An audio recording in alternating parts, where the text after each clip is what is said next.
Olha, agora a gente volta a falar sobre o banqueiro Daniel Vorcaro, porque acaba hoje o julgamento dele na segunda turma do Supremo Tribunal Federal.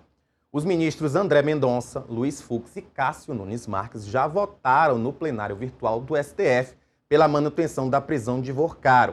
Falta agora apenas o voto do decano, Gilmar Mendes, já que Dias Toffoli, que também faz parte da segunda turma, se declarou suspeito no caso e, por isso, não participa da votação. Eu estou aqui agora no estúdio com o repórter da coluna Manuela Alcântara, Pablo Giovanni, para conversar comigo sobre as expectativas para esse voto de Gilmar Mendes. Bom dia, Pablo.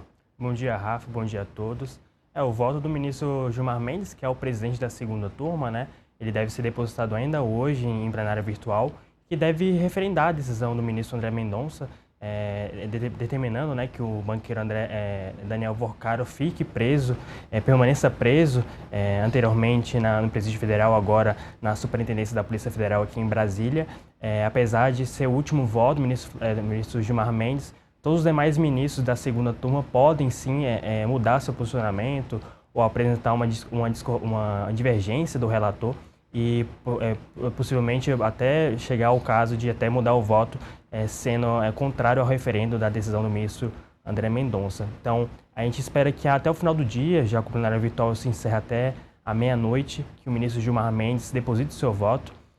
Há alguns rumores aqui em Brasília de que o ministro Gilmar Mendes vai apresentar algumas divergências, só que vai acompanhar o relator para que o Daniel Vorcaro permaneça preso, após ele ter sido alvo daquela operação da Polícia Federal de 4 de março, quando a Polícia Federal constatou que existia alguns indícios de que o Daniel Vorcaro tinha participado para agir em ações que seriam, por exemplo, em ameaças a um jornalista, outras, por exemplo, mensagens que corroboram um esquema de intimidar adversários políticos de Daniel Vorcaro.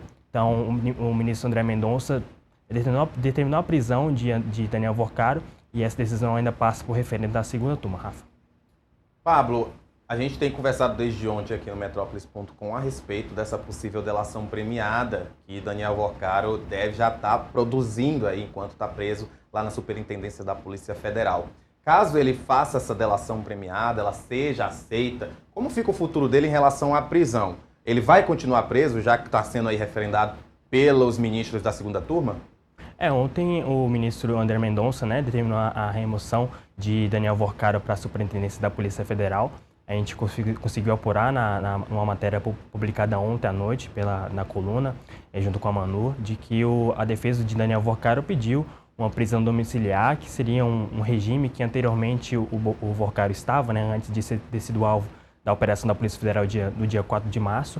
Esse pedido acabou não sendo acolhido pelo ministro André Mendonça, que inclusive o gabinete do ministro acabou não disponibilizando essa decisão para a imprensa, mas sim, existe uma grande possibilidade de Daniel Vorcaro firmar essa delação premiada.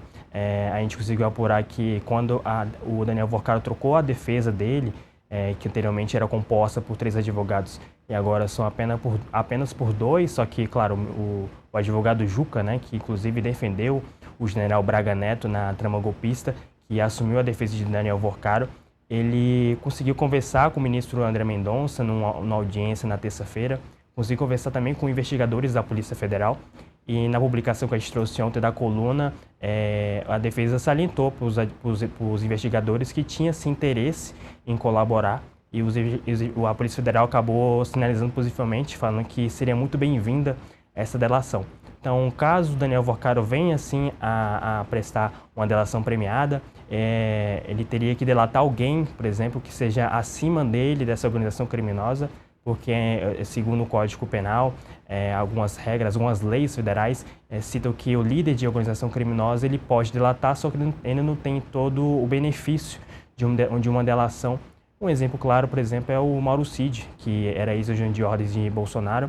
Ele não foi apontado como líder da organização criminosa e por isso delatou alguém acima dele, que no caso foi o ex-presidente Jair Bolsonaro, hoje condenado. Então, existe sim essa grande expectativa de que Daniel Vorcaro venha sim a fazer essa delação premiada. A gente, inclusive, já até assinou um termo confidencial com a Polícia Federal e com a PGR para que ele possa prestar esses esclarecimentos dentro do âmbito desse inquérito que hoje é tocado pelo ministro André Mendonça, que está seguindo, né, um perfil totalmente diferente do seu antecessor, o ministro Dias Toffoli, que inclusive se declarou suspeito, né, nesse referendo que está na segunda turma referente a Daniel Workaro. Eu sigo conversando com o Pablo porque